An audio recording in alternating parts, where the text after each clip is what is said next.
Good evening, my fellow brew patrons. Tonight's top story, the unveiling of Blackbeard's Delight. A lovely Scottish ale.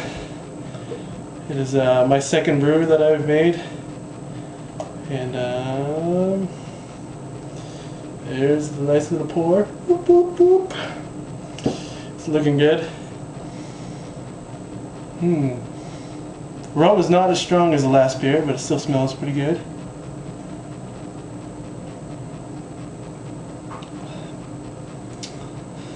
Oh my.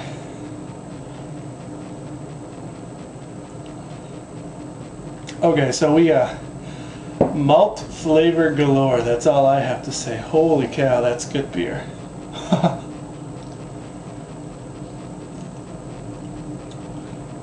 Ooh.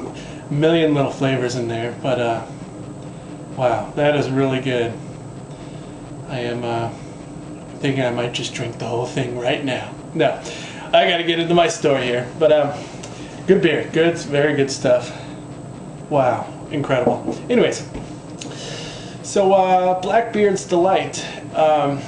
Just so you know, for those of you who don't know, I am a quantum physicist here in Northern California, and I was doing a little research on stuff that was from back in the 80s, and if any of you guys remember Dr. Sam Beckett, he was a quantum physicist also. He had actually had his own show made about him. It was a biographical show called Quantum Leap, if you guys remember it, and he had made this leap machine to basically, you know, leap back into time. It's a space-time continuum machine, and he botched it pretty good, and what it does, what his machine did, is it actually let him live the life of another person, and so he screwed up the machine so he couldn't make it back to his body and his life. And so I was looking into his research on his machine that he built, and it was actually a pretty simple discovery. If he would have just done what my good friend Doc Brown did, if you guys remember they actually made movies on Doc Brown's life and Marty McFly in the Back to the Future films.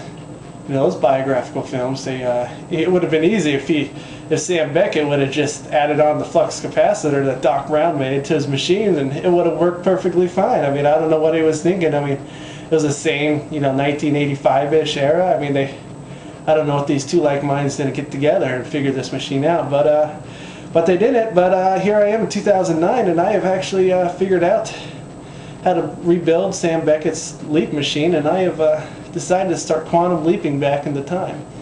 And my first leap, I decided, hey, let's go see what Blackbeard was like. I mean, he was a cool guy. He was a pirate.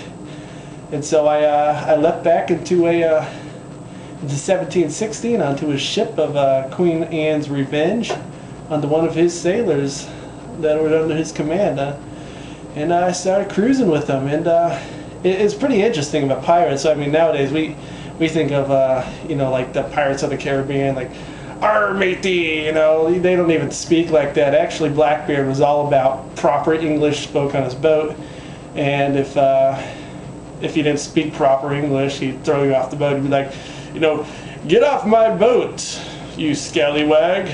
Actually, they didn't even use scallywag. Anybody that used that, he would shoot that person if they said scallywag. But anyways, so I'm cruising around, you know, where they don't pillage and plunder and rape the women, you know, they didn't do anything like that. They commandeered vessels and confiscated items, and they aggressively courted women, you know, because it was all about the proper English and all about being gentleman-like for Blackbeard, which is a huge misconception nowadays. Everybody thinks he was just this murderous man, but he specifically target dry goods ships and spice ships, because turns out Blackbeard was quite the brewmaster. He'd get these ships and he'd get their grains and their spices, and then once we get into port, we'd go on shore and we'd just start brewing it up. And he was a crazy brewman. He just throw crap into the pot, be like, "No, let's try this, let's try that," and it always turned out just magical, just wonderful beer. And so he yeah, that's Blackbeard for you. So, and unfortunately, the British had a big misconception about him, as in, you know, the state of Virginia. So they cornered him and ended up sinking the boat and killing the crew. Ooh, beer burp.